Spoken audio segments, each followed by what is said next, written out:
This is Metropole Television. You are watching Business.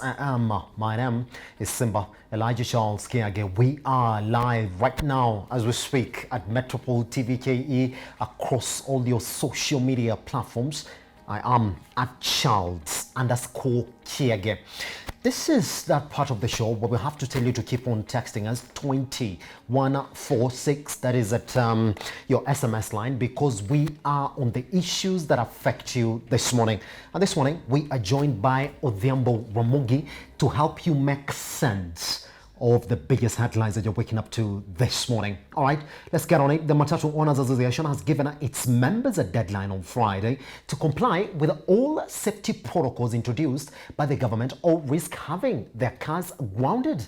Now, according to the chairman of the association, Simon Kimtai, the number of Matarus that have complied with the directives is still unknown, adding that for the inter-county trips to resume, there is need for owners of public service vehicles to comply as soon as possible.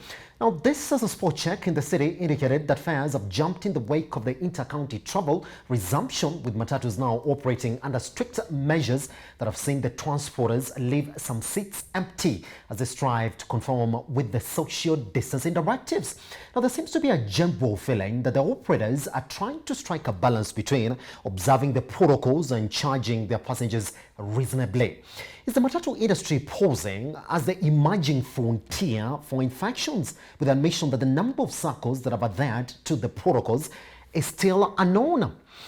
Now, Odhiambo Ramogi, we're coming from a weekend of having jumped up to 10,000 plus COVID infections in the country. Now, there was a deadline that was given for the circles to adhere to the protocols. That was last Friday. But the chairman is saying we don't know the number of circles that have actually conformed to this. So now, yes, we do know inter-county travel is back. So do you see this as the next frontier in infections, if up to now we still don't know the number of circles that are adhered to the safety protocols? Well, it is a possibility, especially out of Nairobi. Traditionally, government instructions will be followed more closely in Nairobi, perhaps because of the monitoring by the media and even government bureaucrats themselves. But beyond Nairobi, then it's usually God for us all. And so you'd expect that when they say that the National Association of Matatu Owners or Operators say that they are not aware how many Matatus have complied to this rule, it's worrying. Places out of Nairobi would be highly affected, and they would, just ignore these directives in pursuit of profits, especially at a time when they have not had some of these profits for a very long time. And so there might be need to put more pressure on the association and their members to ensure that the policies are implemented, are followed, are adhered to the latter, so that we do not endanger the lives of Kenyans as it is. About this morning, because there seems to be a struggle of the best balance between fully adhering to these safety protocols and reasonably charging commuters. Now, case in point, we are being told now that fares, the inter-county fares have jumped by 67%, in some routes 50%. Do you think even the Matatu operators are saying fully complying to this means that we also have to take a cost that we have to spread to the commuters also themselves? But then at the end of the day, you're also saying, for me to attract these passengers, I have to strike a balance. Is that where the problem is now? You will remember that most of the buses, my home is Mombasa, so let me give the example of Mombasa. Most of the Mombasa plying the route from Nairobi to Mombasa would have 2 seats on the left and 2 seats on the right. Right now, what will happen is there will be only one person seated on the right and one person seated on the left, irrespective of the number of seats there, to adhere to the social distancing directive. That means that you have halved your capacity, the bus capacity. You've reduced it by half. So that if you are expecting to get 30,000 out of this bus, you are only going to get 15,000 out of it. But then what they are saying is, all right, let's not lose a whole 15,000. Let's lose 7,500 and pass on the other 7,500 in terms of losses to these other the clients we are going to serve. And that's what's happening. In principle, they are not absorbing all the costs, but they are also not pushing all the costs to the client. What's happening is they are pushing half the cost to the client and absorbing the other. There has not been any indication as to whether government will play a role in this, whether government will support them in this. And so, and even if it were, you do not know how long that will last. And so I think it's prudent for them to make the arrangements they are making. 50% increase is fair.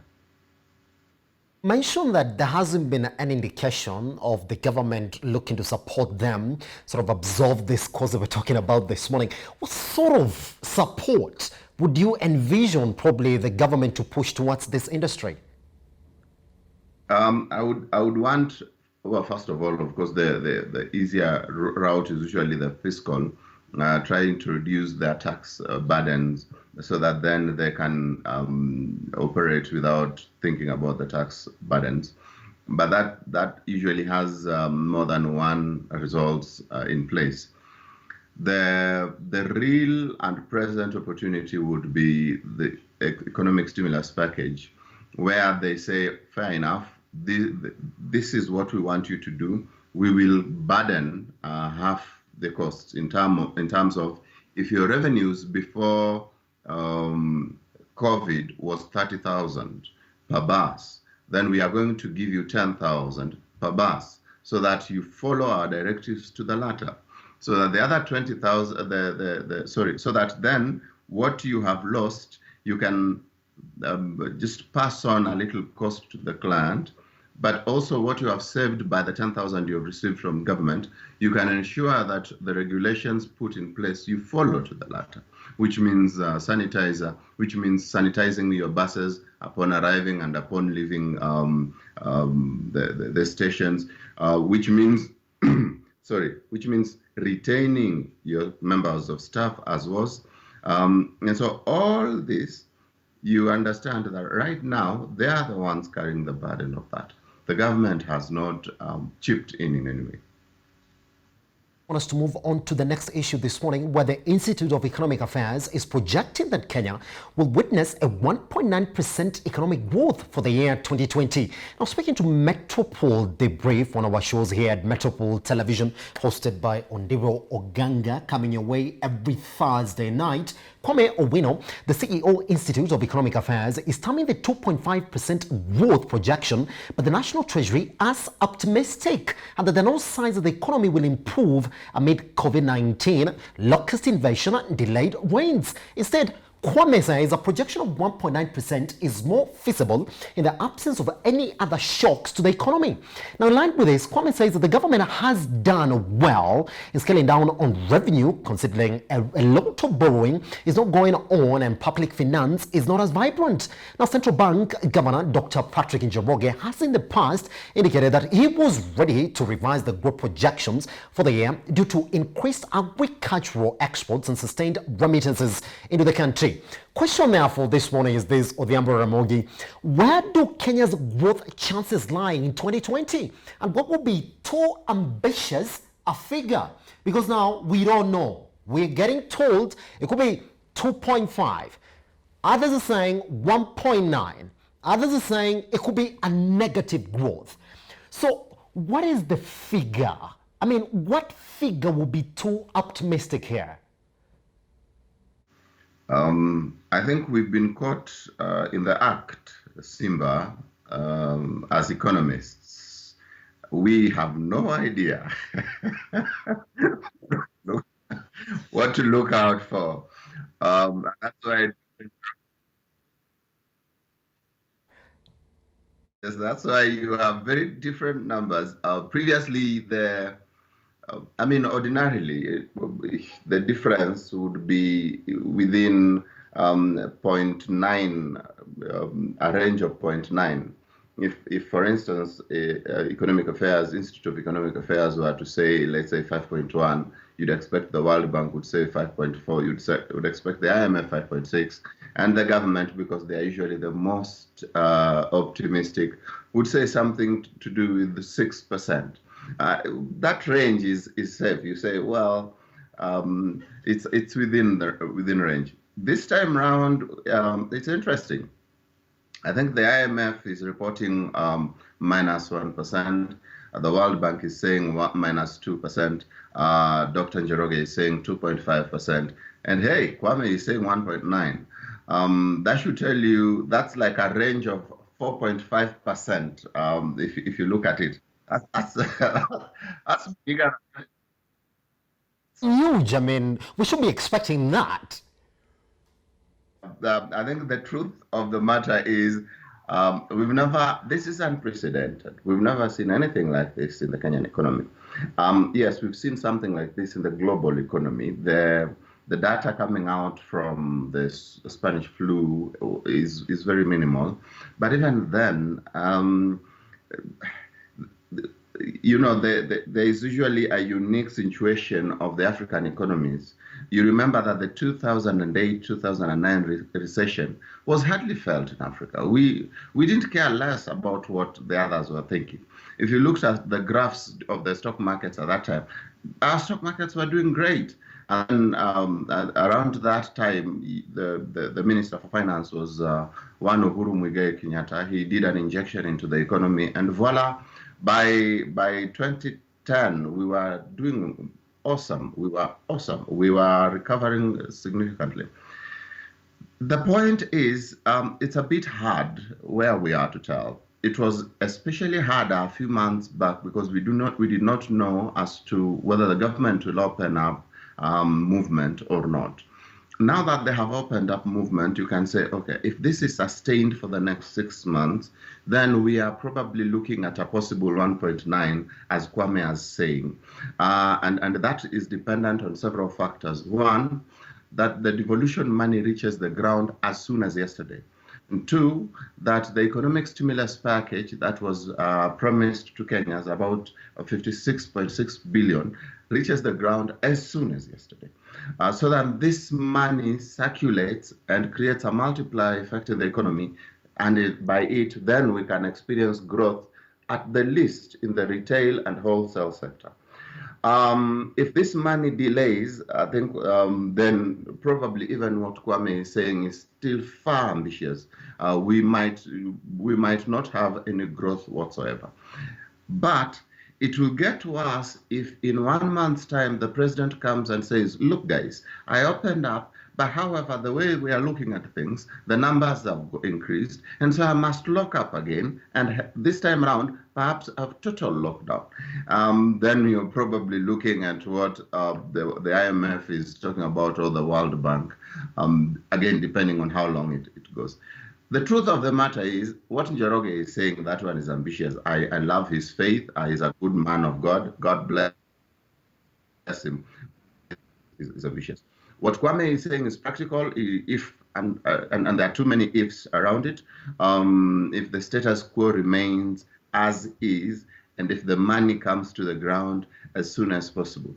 The only guys right now that are having money are the NGO world. Guys in the NGO world, money coming in from them.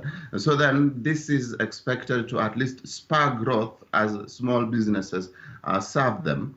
The rest are probably not quite as moneyed, or as they do not have a lot of cash flow, so to speak. And so that is a challenge. And because you are asked, where is this growth coming from? It's a challenge to know where the growth is coming from. Except right now, the only guys we know have money are people in the NGO world, and that is donor money coming in. Does it paint a gloomy picture this morning when you look at our chances? I mean, let's talk about the biggest contributors to the economy. One has been tourism. We do expect we're going to get close to nothing this year, because now we've been told Let's revise our numbers from the 2 million visitor mark to around 200,000. That's exactly what we expect. At a time when we expect that domestic tourism is also going to be on a low, given the fact that people are not really going to move around that often as the scare for the COVID-19 pandemic really continues to attack the economy and the job losses that we have witnessed so far. Would you say that that is where the optimism dies? When you look at what we're talking about right now, 1.2 million jobs. We did see the Labor Department also telling us that we have 300,000 redundancy claims sitting in their office. Is that what you're looking at this morning and saying, Ramogi, even if remittances have been increased, yes, by 20%, that for me is where it starts from? Look, yes, we have lost 1.2 million jobs. More jobs are expected to be lost because there are indeed companies that are still in the process of laying off. It's a process. It's not an event. More jobs will be lost because more companies are yet to be affected, and they will be affected, and they will lose jobs. But even those in their workplaces have been forced to take pay cuts. And so I know of an organization that have reduced their members' salaries up to 50%. I know of another organization that have reduced by 40%. And so even then, their buying capacity has gone down. And that means they cannot go into the market the way they used to. There has to be adjustments in their budget. Businesses are affected. The small businesses that are especially engaged in entertainment industry are affected. Bars are closed. Restaurants are opening at very restrictive times. Hotels are reporting zero income, so to speak. In principle, yes, it's a very hard time to be. But the issue is, it's still within a salvageable area in terms of if we can get that stimulus package going, that money can circulate. If we can get money to the counties, that then suppliers can be paid, and then these suppliers buy and these other people buy, and then that multiplier effect is created. What you'd be looking at is that the status quo as it is right now will remain, and therefore the economy can actually be salvaged and there can be a turnaround. Because what we've lost so far is 4 months out of 12. But there is still hope in terms of if things remain and if everything remains as is. But you see, all this is dependent upon very many factors. And there are too many factors at play. And so even what Kwame has said can still remain very ambitious because we still are hoping that, look, there will be no other lockdown. One, we are hoping that our trade with the international world will resume as soon as international flights resume, which is a very big assumption because the rest of the world has not opened up. And even if they have opened up, like some countries in the East, they still distrust goods coming from Africa. Not necessarily because the pandemic is huge in Africa, but because of our control failures here and there. And so for this reason alone, it is hard to say that we are going to get 1.9%. But it's not impossible. It's not impossible. There is still hope if this money can reach the ground as fast as possible. Good way to end that conversation. So let's talk about another one that we're going to mention quickly now. Over 270,000 youth are expected this month to benefit from the second phase of the government's National Hygiene Program dubbed Kazi Mtaani. Now, the first phase of the 10 billion budget initiatives will close at the end of this month. So far, over 31,000 Kenyans drawn from 8 counties have benefited from the first phase. Now, the initiative, which was designed to cushion the most vulnerable but able-bodied citizens living in informal settlements from the effects of the COVID-19 pandemic. Under the program, county governments provide resources for the project's development, including materials and technical designs, and earn a daily wage of 455 shillings. According to the Principal Secretary for Housing, Charles Hinger, The Kazi Mtaani National Technical Committee has planned a more robust and cooperative framework for the second phase, which will kick off this week. Now, the first phase of the Kazi Mtaani focused on informal settlements in the counties of Nairobi, Mombasa, Kiambu, Nakuru, Kisumu, Kilifi, Kwale, and Mandera.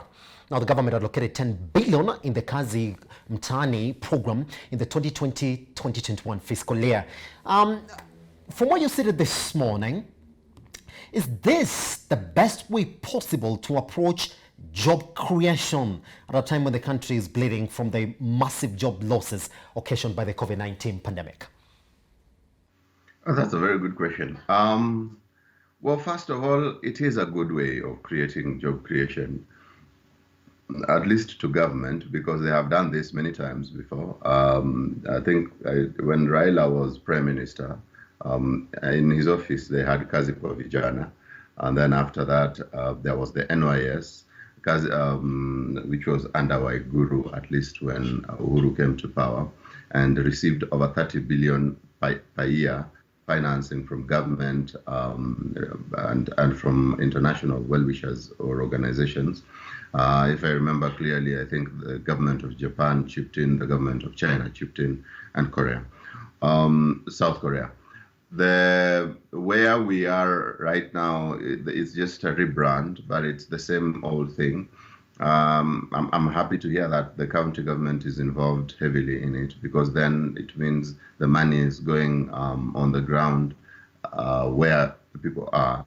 The national government bureaucrats have a way of not understanding the circumstances on the ground fully.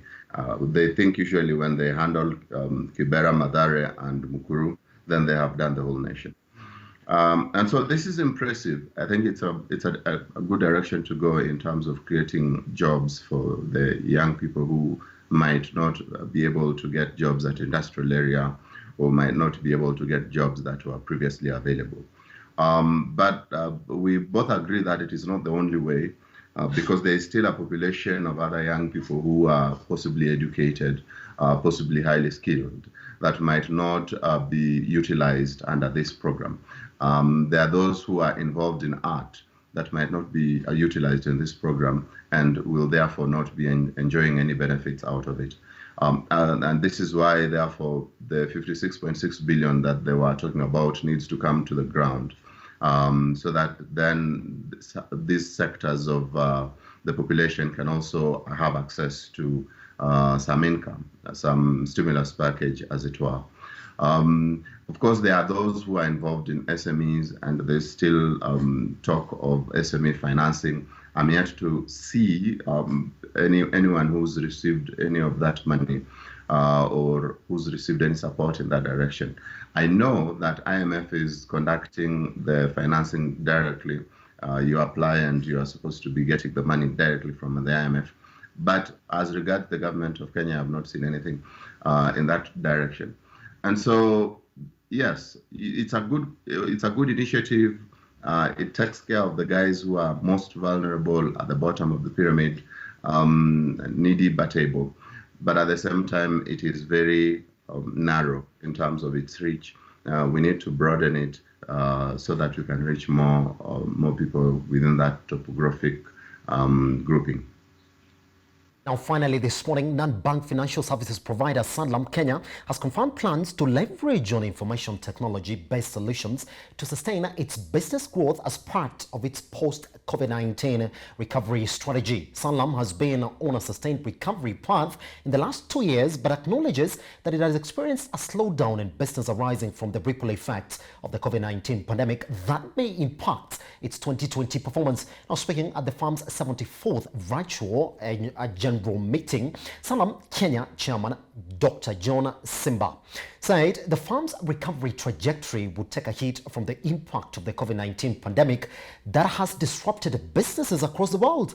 Now, the firm, however, disclosed that it would rely on its human resource base and robust information technology options to boost its distribution and customer service delivery platforms. Last year, Sanlam Kenya posted a 550 million pre-tax profit. Now, the firm posted improved results with a consolidated profit profit after tax position of 114 million compared to the prior year's loss of 1.97 billion shillings. Now, total revenues from gross written premium and investment income improved by remarkable 50% compared to the previous year, while total outflows from the policyholder benefits and expenses increased by 4%. Gross written premiums improved by 10% as a result of significant growth in the short-term insurance business revenues. Now, last year was a good year for Sanlam, being among the few insurance firms that recorded profits from their core services. Now, what position does Sanlam and the other insurance firms, therefore, in the country find themselves now as a result of the COVID-19 pandemic? Odhiambo this morning. Sadly for them, insurance products are still considered luxury items in Africa. And for a very long time, the insurance reach has been less than 10% of the population. This is both, I think, medical, life insurance, etc. The only insurance product that is popular and made so by government regulation is motor vehicle. And so at a time like this, you'd expect that the insurance companies will struggle significantly because it's a luxury item we cannot afford when we are trying to minimize costs, when we are trying to survive economically, so to speak. So it's going to be a hard time for them. But the amusing part, forgive me, is the part where they're saying that they are going to use technology to leverage on their products. That's interesting. I'd be keen to see how that happens, because technology is merely a platform of reaching your clients, perhaps minimizing your costs, yes. But you see, if I am not going to buy from a personal touch, an agent, why would I be in a hurry to buy from, so to speak, a mobile app? It should be noted, this is not like a loan. You see, the likes of Tala are enjoying the technology platform because of the ease of access of money. On the contrary, Sanlam is not giving money. It is taking money from my pocket, so to speak. It's an expense. And expenses are not popular at a time like this. Whether you bring nice technology to support that expense or not, it's still an expense. And so this might only farm up their collections. It might only farm up their operations, help maybe create awareness. It might help reduce costs, but I'm not sure that it will expand their market share in the interim. And so that was probably their way of giving hope to their shareholders that there's very, very little that will come out of it. Now, that ends our conversation this morning, even at a time when Odhiambo Ramogi is painting a gloomy picture for the penetration of the insurance services in the country. Odhiambo Ramogi, always a pleasure speaking to you, sir. Pleasure, sir. Thank you very much. Good morning.